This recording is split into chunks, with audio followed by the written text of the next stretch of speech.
Okay, in the last video, we talked about calculating a net force. I'm going to give you two more examples in this video that are sort of doing the opposite. So one is, let's go back to the falling ball one, but this time we're going to say we've got a falling piano, because that's more fun. Can I draw a piano?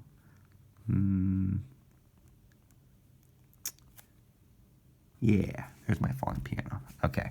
All right, so I've got a falling piano, and I'm going to say that this falling piano, we know that the gravity acting on it is, well, let's say we don't know the gravity. Let's say that we know that there is 2,000 newtons of air drag acting on it, and we want to find what's the force of gravity acting on it. That's what we're trying to find. And let's say that the problem tells us that the net force is pointing down with a, let's say it's 1,500 newtons down is the net force. So the problem gives you that, and you're trying to find gravity.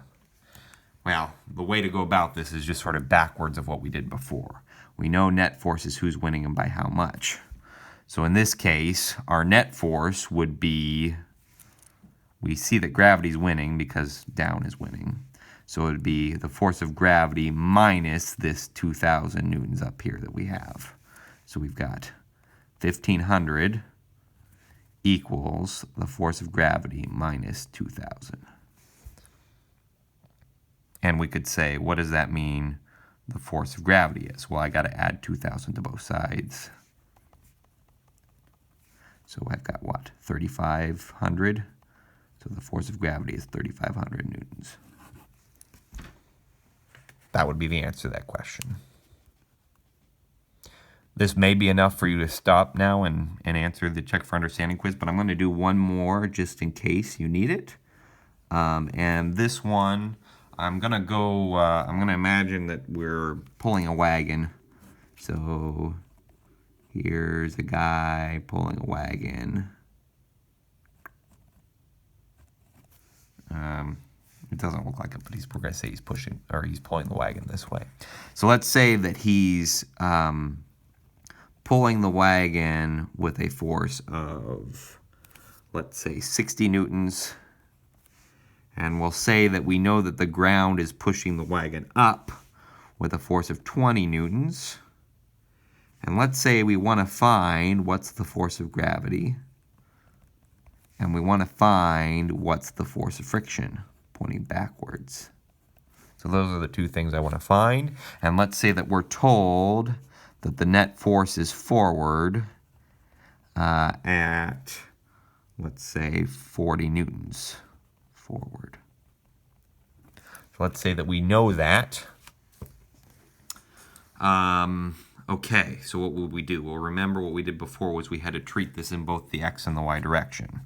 So in the x direction, we know that the net force in the x direction, there are two forces in the x direction. There's 60 newtons, and there's friction, which we don't know what it is.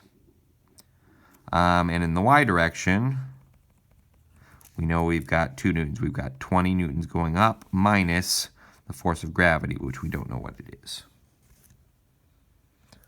Okay, so what? Well, we know that the net force is pointing forward, which means that 40 newtons is in the x direction, right? It's the net force in the x direction.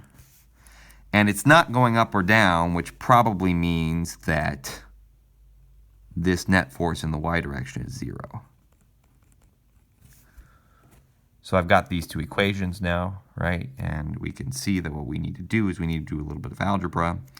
I'm going to have to subtract a 60 newtons from both sides here so that I get negative 20 newtons equals negative FF. That means that the force of friction is just 20 newtons, right? Because I can get rid of both those negatives. On this side, I've got 0 equals 20 minus Fg. If I add an Fg to both sides, I probably have that the force of gravity equals 20 newtons. So that would be how to solve a problem if you were given the net force and you were looking for the missing force.